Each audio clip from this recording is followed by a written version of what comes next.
آج کی اس محفل میں چند چھوٹے چھوٹے ایسے کلمات کہ جن کے پڑھنے سے انسان کے گناہ دھل جاتے ہیں اور اس کے نام اعمال میں نیکیاں لکھی جاتی ہیں، اور اتنی نیکیاں ملتی ہیں کہ حدیث پاک کا مفہوم ہے کہ فرشتے اس کی نیکیاں لکھ لکھ کر تھک جاتے ہیں۔ تو ایسی چند باتیں میں آپ کو بتلاؤں گا تاکہ آپ اس کی پابندی کریں۔ پھر توجہ فرمائیں کہ یہ چھوٹی چھوٹی باتیں ہوں گی لیکن اتنی قیمتی، اللہ تعالیٰ کے ہاں اتنا ان کا مقام ہے کہ ان کلمات کو کہنے والا بندہ اپنے گناہوں کو دھلوا لیتا ہے اور اتنا اجر ملتا ہے کہ حدیث پاک میں فرمایا گیا کہ فرشتے اس بندے کی نیکیاں لکھ لکھ کر تھک جاتے ہیں۔ تو بچیوں کو چاہیے کہ وہ ایسے کلمات اپنی زبان سے بولتی رہا کریں کہ جن کی اتنی نیکیاں ہیں پہاڑوں برابر کہ ان کو لکھتے لکھتے بھی فرشتے تھک جاتے ہیں۔ اس کے دو فائدے ہوں گے۔ ایک تو قیامت کے دن آپ کے پاس نیکیوں کا ذخیرہ بہت ہوگا، اور دوسری بات یہ ہوگی کہ ان نیکیوں کے کرنے کی وجہ سے آپ کے جو پہلے گناہ ہو چکے ان کی ظلمت دھل جائے گی۔ تو دو فائدے ہو جائیں گے، پہلے گناہوں کی ظلمت ختم، اور دوسرا نام اعمال کے اندر نیکیوں کا ذخیرہ زیادہ۔ تو دیکھو کہ کتنی مزے کی بات ہے۔ تو اس کی ہوتی ہے عادت بنانے کی بات۔ اگر آپ ان کلمات کو پڑھنا عادت بنا لیں تو روز مرہ آپ کو نیکیاں ملتی جائیں گی۔ ہر دن آپ کے نام اعمال میں نیکیاں لکھی جائیں گی۔ ان میں سے ایک پہلا عمل ہے استغفر اللہ پڑھنا۔ جب ہم استغفر اللہ پڑھتے ہیں تو اس کا مطلب یہ ہوتا ہے کہ اے اللہ، میں اپنے گناہوں پہ نادم اور شرمندہ ہوں، آپ میرے ان گناہوں کو معاف فرما دیجیے۔ چنانچہ اس استغفار کی ایک بہت بڑی فضیلت یہ ہے کہ استغفار کرنے والے بندے پر اللہ کا عذاب نہیں آتا۔ توجہ فرمائیں کہ استغفار کثرت سے کرنے والے بندے پر اللہ تعالیٰ کا عذاب نہیں آتا۔ کیا مطلب؟ کہ دنیا میں گناہوں کی وجہ سے انسان ذلیل ہوتا ہے، رسوا ہوتا ہے، دشمن اس پر غالب آ جاتے ہیں، اس کے رزق میں کمی کر دی جاتی ہے۔ تو یہ گناہوں کا جتنا وبال ہے اللہ تعالیٰ استغفار کی وجہ سے اس کو روک دیتے ہیں۔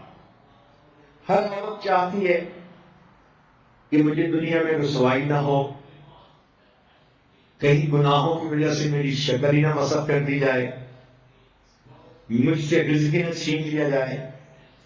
تو اگر یہ تمنا دل میں ہے تو پھر اس کے لیے آپ کثرت کے ساتھ استغفار کریں۔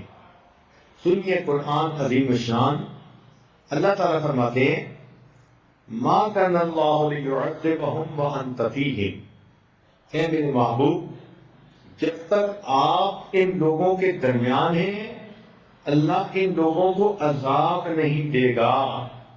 وما کان اللہ معذبہم وہم یستغفرون، اور اللہ اس وقت تک بھی ان کو عذاب نہیں دے گا جب تک کہ یہ استغفار کرتے رہیں گے۔ اس کا مطلب یہ کہ نبی علیہ السلام کی موجودگی میں جو برکتیں تھیں کہ اللہ کا عذاب ٹل گیا تھا، استغفار کے پڑھنے سے بھی وہی برکتیں ظاہر ہوتی ہیں، اللہ تعالیٰ اپنے عذاب کو ٹال دیتے ہیں۔ چنانچہ مکہ مکرمہ کے جو لوگ تھے وہ نبی علیہ السلام سے کہتے تھے کہ اگر ہم آپ کا انکار کرتے ہیں تو ہمارے پر عذاب کیوں نہیں آتا؟ اور ان کے اوپر عذاب کوئی نہ آیا۔ تو یہاں پر مفسرین نے تفصیل لکھی، وہ فرماتے ہیں کہ مکہ والوں پر عذاب اس لیے نہ آیا کہ اللہ تعالیٰ کے نبی علیہ السلام وہاں موجود تھے۔ سوال پیدا ہوتا ہے کہ جب نبی علیہ السلام نے ہجرت فرما لی تو اس وقت عذاب آ جاتا؟ تو اس کا جواب علماء نے دیا کہ وہاں پر کچھ صحابہ موجود تھے جنہوں نے ہجرت نہیں کی تھی، وہی رہ گئے تھے مگر کلمہ پڑھا تھا انہوں نے، بوڑھے تھے یا کوئی اور عذر تھا، تو ان کی برکت سے عذاب نہ آیا۔ پھر اس پر سوال پیدا ہوتا ہے کہ چلو پھر جب ایک وقت ایسا آیا کہ سارے ہی مسلمان ہجرت کر کے چلے ہی گئے تھے اور پیچھے کافر ہی رہ گئے تھے، مشرکین ہی رہ گئے تھے، تو اس وقت عذاب آ جاتا؟ تو مفسرین نے لکھا کہ ان مشرکین کی عادت تھی کہ جب یہ طواف کرتے تھے بیت اللہ کا تو غفرانک کا لفظ کہا کرتے تھے، غفرانک کا، اے اللہ ہماری مغفرت کر دے، یہ بھی استغفار ہے۔ تو مشرکوں کے اس لفظ کے کہنے کی وجہ سے اللہ نے ان کو بھی عذاب سے بچائے رکھا۔ تو اگر مشرک یہ لفظ کہہ دے اللہ اس کو عذاب سے بچا دیتے ہیں، تو اگر مومن کہے گا تو پھر اللہ تعالیٰ کتنے مہربان ہوں گے۔ لہذا آپ استغفار کی کثرت کریں، دن میں 100 مرتبہ صبح اور شام تو کم سے کم درجہ ہے، زیادہ پڑھنا چاہیں تو زیادہ بھی پڑھ سکتی ہیں، کام کاج کے دوران بھی استغفر اللہ استغفر اللہ استغفر اللہ اپنی زبان پہ رکھ سکتی ہیں۔ جتنا استغفار زیادہ کریں گی 2 فائدے ہوں گے، ایک تو گناہ دھل جائیں گے اور دوسرا اس کی وجہ سے اللہ تعالیٰ کا غضب ہٹ جائے گا، اللہ کا عذاب ٹل جائے گا۔ اب آپ تھوڑی دیر کے لیے بیٹھ کے سوچیں نا کہ اگر ہمارے اوپر اللہ تعالیٰ کا عذاب آ جائے تو ہم تو کسی کو شکل دکھانے کے قابل نہ رہیں۔ آج جو جی رہے ہیں تو یہ اللہ رب العزت کی صفت ستاری کے صدقے جی رہے ہیں، اس لیے ہمارے اوپر استغفار کرنا بڑا ضروری ہے۔ ویسے قرآن مجید میں فرمایا گیا کہ جو لوگ کثرت سے استغفار کرتے ہیں تو ان کو 5 فائدے ملتے ہیں۔ ایک فائدہ تو یہ انہ کان غفارا، کہ ان بندوں کے جو استغفار کرتے ہیں ان کی مغفرت کر دی جاتی ہے۔ دوسرا فائدہ کہ جہاں پر استغفار کثرت سے ہوتا ہے اللہ تعالیٰ بارشیں برساتا ہے، ان کو قحط سالی سے بچا لیتا ہے۔ وَيُمْدِدْكُمْ بِأَمْوَالٍ، جو لوگ استغفار کرتے ہیں اللہ تعالیٰ ان کے مال میں برکت دے کر ان کی مدد کرتے ہیں۔ وَبَنِينَ، اور جو لوگ استغفار کثرت سے کرتے ہیں اللہ تعالیٰ ان کو بیٹے عطا کرتے ہیں۔ اب کون سی عورت ہے شادی شدہ جو کہے کہ مجھے بیٹے کے پیدا ہونے کی طلب نہیں، تمنا نہیں؟ ہر عورت وش کرتی ہے، اور یہ بیٹے والی نعمت کیسے ملتی ہے؟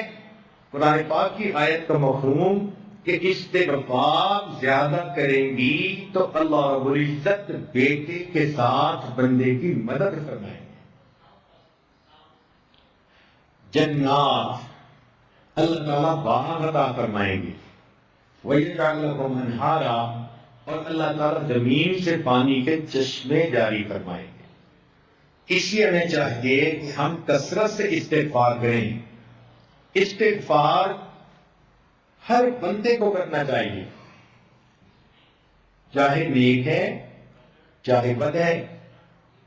اس لیے کہ اگر کافر ہے تو کفر سے توبہ استغفار کرے، اگر عام مسلمان ہیں تو اپنے گناہوں سے توبہ استغفار کرے، اگر گناہوں میں ملوث نہیں ہوتا، نیک بندہ ہے، تو اس کے دل میں بھی جو غفلت آ جاتی ہے اس سے استغفار کرے۔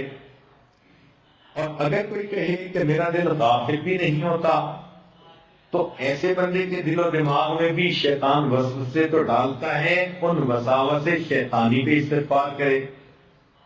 اور اگر کوئی کہے کہ مجھے تو شیطان وسوسے بھی نہیں ڈالتا، تو وہ بھی اپنے اخلاص کی کمی کے اوپر استغفار کرے کہ جتنے خلوص سے ہمیں زندگی گزارنی چاہیے تھی ہم نہیں گزار پا رہے۔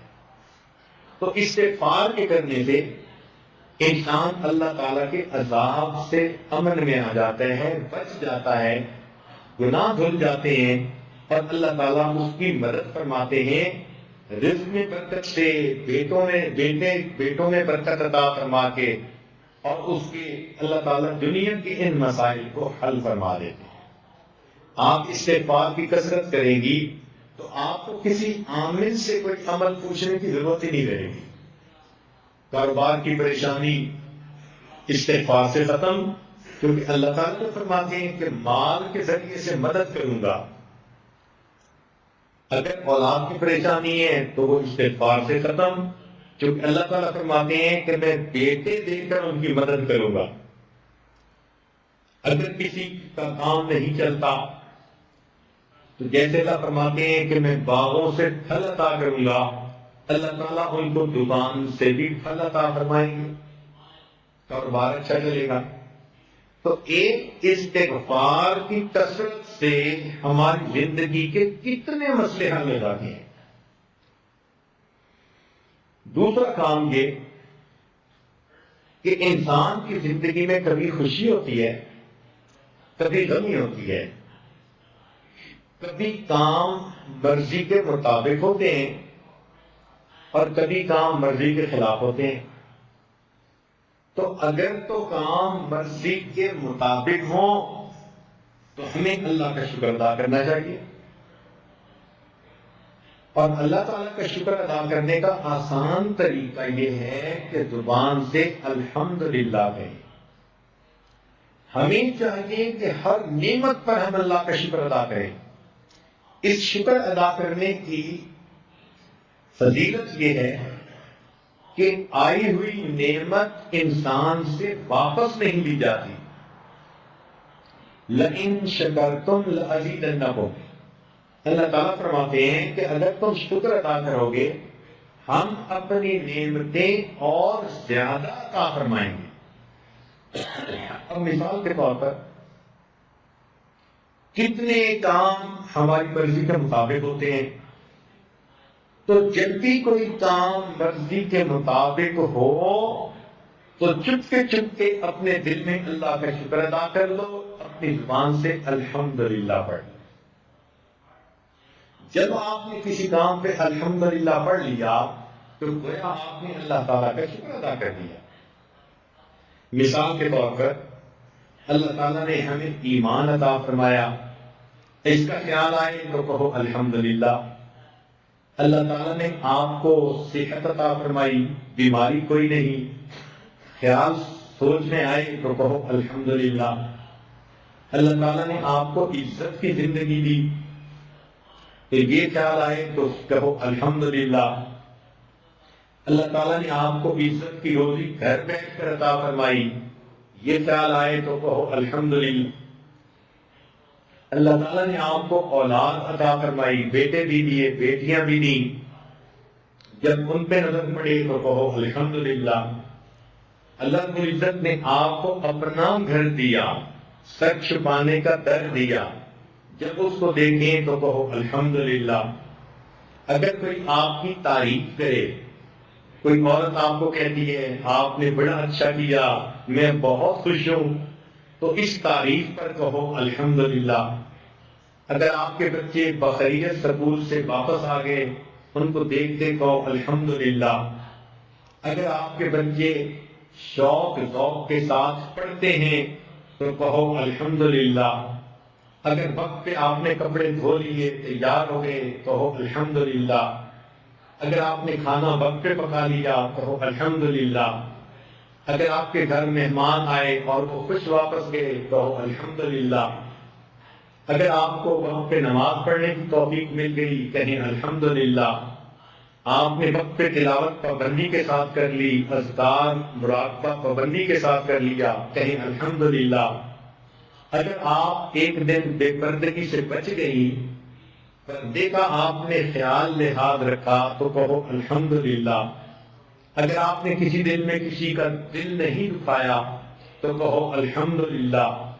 معلوم ہوا کہ جب بھی کوئی کام آپ کی مرضی ایکسپیکٹیشن کے مطابق ہوتا ہے، اس کام پر اگر آپ الحمدللہ کہہ لیں گی تو اللہ تعالیٰ کی شکر گزار بندیوں میں شامل ہو جائیں. جب آپ کا دل خوش ہو کسی بات پہ، سکون ہو تو کہو الحمدللہ. آپ کا خامن گھر آیا اور مسکراتے چہرے کے ساتھ آیا، آپ کو دیکھ کے مسکرایا، کہو الحمدللہ. ناشتہ آپ نے ٹھیک وقت پہ خامن کو کروا دیا، کہو الحمدللہ. بچوں کو خوش کھیلتا دیکھا، کہو الحمدللہ. آپ کو کسی دن ساس نے تنگ نہیں کیا، کہو الحمدللہ. نند نے کسی دن آپ کو تانا نہیں دیا، کہو الحمدللہ. اگر آپ کی کوئی دعا قبول ہو گئی کہو الحمدللہ. آپ سوئی اور آپ کو پرسکون نیند آئی تو جاگنے پہ کہیں الحمدللہ. بھوک لگی تھی، آپ نے کھانا کھا لیا، پیٹ بھر کے کہو الحمدللہ. پیاس لگی تھی، ٹھنڈا پانی اللہ نے دیا، پی کر کہیں الحمدللہ. نرم بستر اللہ نے سونے کے لیے عطا فرمایا، بستر پر لیٹتے ہی کہیں الحمدللہ. تو اگر آپ غور کریں تو مجھے تو لگتا ہے کہ ہمیں ہر وقت ہی الحمدللہ کہنا چاہیے. حالانکہ ہماری عورتیں دن میں ایک دفعہ بھی نہیں کہتی ہوں گی الا ماشاء اللہ.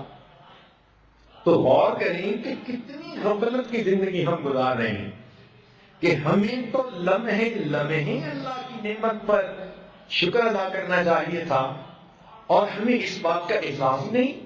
اور اللہ کی ان نعمتوں کو ہم ایسے استعمال کرتے ہیں جیسے کہ ہمارا حق تھا جو اللہ نے ہمیں دے دیا. حالانکہ جن کو یہ نعمتیں نہیں ملی ان سے جا کے پوچھو. اب جس بچی کا رشتہ نہیں آتا اس سے پوچھو کہ وہ دل میں کتنا دکھی ہوتی ہے.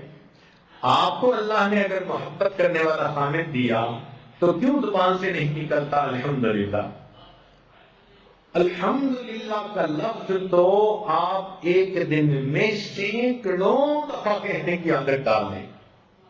بات بات میں الحمدللہ یہ ہوا، الحمدللہ یہ ہوا، بات کرتے ہوئے یہ کہیں. تو شکر ادا کرنے سے انسان کو ایک تو نعمتوں میں اضافہ نصیب ہو جاتا ہے، اور ایک دوسرا فائدہ یہ ہے کہ شکر ادا کرنے سے اللہ کا عذاب ٹل جاتا ہے. جیسے استغفار سے عذاب ٹل جاتا ہے نا، شکر ادا کرنے سے بھی عذاب ٹل جاتا ہے. سنیے قرآن عظیم الشان، اللہ تعالیٰ کیا فرماتے ہیں؟ ما یفعل اللہ بعذابکم ان شکرتم وآمنتم. اے میرے ایمان والے بندو، اگر تم ایمان لاؤ اور میرا شکر ادا کرو تو تمہیں عذاب دے کر اللہ کے ہاتھ کیا آئے گا؟ اللہ تعالیٰ تمہیں کیوں عذاب دے گا اگر تم ایمان لا کر اس کا شکر ادا کرو؟ تو معلوم ہوا کہ استغفار سے بھی عذاب ٹل جاتا ہے اور شکر ادا کرنے سے بھی اللہ کا عذاب ٹل جاتا ہے. تو دیکھو یہ کتنے چھوٹی چھوٹی باتیں ہیں اور کتنا ان کا فائدہ ہے. اللہ اکبر کبیرہ. آپ یوں سمجھیے کہ میں آپ کو آج کچھ ہیرے اور موتی تحفے میں دے رہا ہوں. یہ الحمدللہ کا لفظ اتنا اچھا لفظ ہے کہ جنتی جنت میں صرف اتنا کہیں گے وقال الحمدللہ رب العالمین. جنتی بھی جنت میں ہر وقت اللہ کی جو ہے تعریف کریں گے، الحمد کہا کریں. آپ وہ جنتیوں والا کام دنیا میں کر لیں تو اللہ تعالیٰ کی نعمتوں کا شکر ادا کرنا اور الحمد کا لفظ کثرت سے استعمال کرنا اپنی گفتگو میں. اور ہر وقت جس نعمت کو بھی دیکھو، ہر وقت بس جو بھی چیز آپ کی مرضی کے مطابق ہو رہی ہے بس پر الحمدللہ کہہ دو. موٹا سا رسول یہ ہے